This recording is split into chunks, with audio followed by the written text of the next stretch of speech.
Olá, como vocês estão? Nós continuamos aqui, firmes na produção de boletins especiais sobre a Covid-19. Durante esse período de quarentena, toda a equipe da TV UFG está dedicada em buscar respostas a perguntas e fazer provocações que nos levem a entender melhor os efeitos dessa nova doença, tanto na saúde quanto na sociedade. Eu começo falando da medida provisória número 932, publicada na semana passada, e que pode ter um efeito negativo em instituições do Sistema S. Com a redução da produção do consumo ocasionadas pela Covid-19, o governo federal reduziu a alíquota de contribuição das grandes empresas que eram direcionadas para essas instituições durante 3 meses. Parece pouco tempo, mas isso representa R$1 bilhão a menos no orçamento do Sistema S. 25 milhões a menos só em Goiás.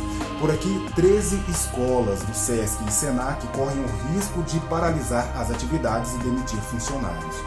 O presidente da Ficomércio nos enviou um vídeo falando dos prejuízos que os goianos podem ter com essa medida.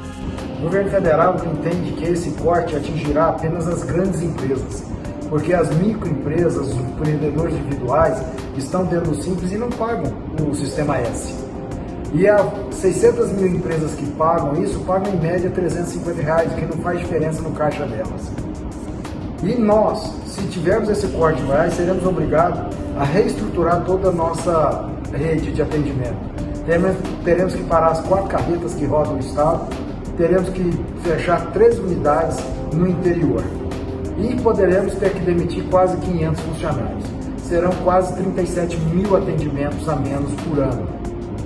Isso vem impactar em muito o trabalhador, porque é ele que recebe os nossos serviços.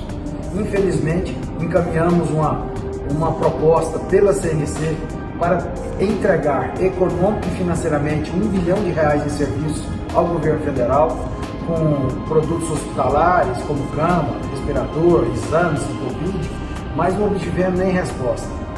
E em troca disso, a medida provisória cortando esses recursos. Mais uma vez, infelizmente, o governo federal tira do trabalhador para dar para as grandes empresas. Desta forma, não teremos como enfrentar este momento de pandemia. E olha só, a SBP, Sociedade Brasileira de Pediatria, publicou em seu site uma cartilha com orientações sobre a infecção por coronavírus em crianças. O material fala, por exemplo, que, apesar de não apresentarem sintomas tão severos como ocorrem em adultos ou idosos, o número de contaminados pode ser tão expressivo quanto nos mais velhos. Mas como muitas vezes as crianças não são testadas, elas não entram para as estatísticas. O site da SBPC está aqui na tela e se você quiser saber mais, é só entrar e conferir. E por que eu estou falando dessa dica? Porque é disso que nós vamos falar agora, Covid-19 em crianças e jovens. Há quem pense que essa faixa etária não corre risco de contaminação, mas isso não passa de mito. Com a disseminação do novo coronavírus e o aumento do número de pesquisas sobre o tema, percebe-se que há vários casos fora dos grupos mais vulneráveis. Há inclusive casos fatais. Nos últimos 8 dias foram pelo menos 2 jovens que morreram no Brasil por causa da Covid-19, um de 23 anos no Rio Grande do Norte e outro de apenas 15 anos em Pernambuco. Isso reforça a necessidade de que toda a população, independente de idade, siga as orientações dos órgãos de saúde. E fomos entender por que, na maioria dos casos, a doença age de forma mais amena nas crianças. Um desses motivos seria que as crianças teriam a orofaringe colonizada por outros vírus comuns na idade e que esses vírus dificultariam a infecção pelo Covid-19. Outra explicação seria que as crianças têm uma forma de reação inflamatória mais amena do que os adultos e por esse motivo também desenvolveriam sintomas mais amenos. E por último, uma outra explicação que ainda está sendo estudada, mas não menos relevante, é que as crianças teriam menos receptores específicos desses vírus. e, ao contrário dos adultos, por esse motivo, manifestariam menos os sintomas graves. Então, crianças mais novas, recém-nascidos, lactentes, né? Eles geralmente vão desenvolver sintomas como falta de ar, manifestados, por exemplo, na dificuldade de amamentação, ou outros sintomas como cianose, que é ficar com as unhas e os lábios arroxeados. Então, esses sintomas são sintomas diferentes dos adultos.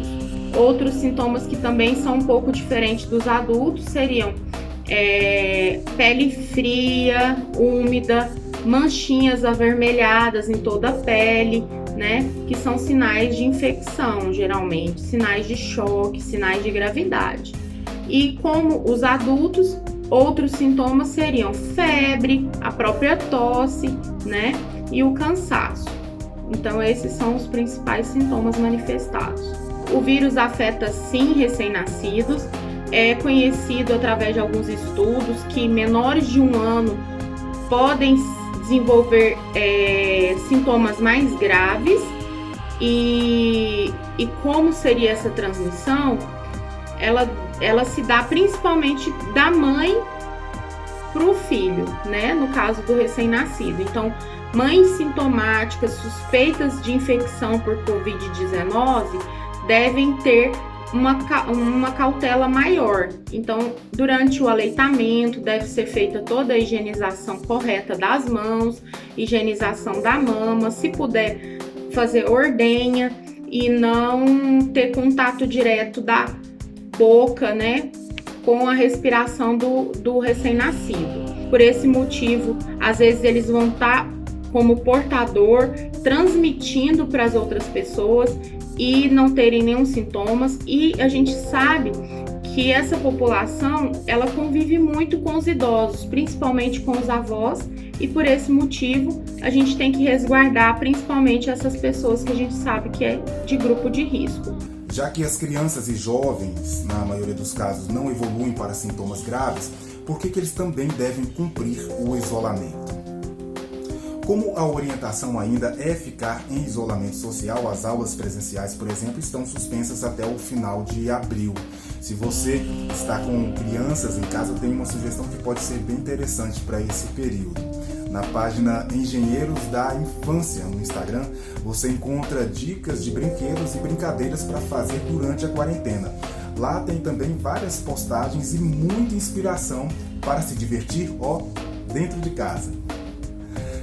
E nós, da TV UFG, estamos atentos às recomendações das autoridades de saúde durante a quarentena de combate ao novo coronavírus. Mas hoje, excepcionalmente, eu precisei sair de casa para mostrar os primeiros resultados da campanha UFG Solidária, doando para quem precisa.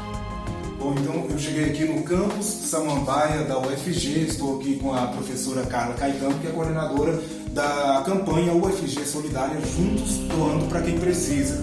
Ficar um pouco distante dela até para respeitar aí as orientações que as autoridades de saúde passam.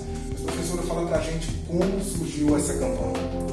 A proposta dessa campanha é auxiliar os grupos vulneráveis do estado de Goiás. Historicamente, a UFG já desenvolve projetos de extensão com esses grupos, indivíduos em situação de rua, imigrantes e refugiados, grupos que estão em uma condição de vulnerabilidade econômica, como catadores de lixos recicláveis e outros grupos, né?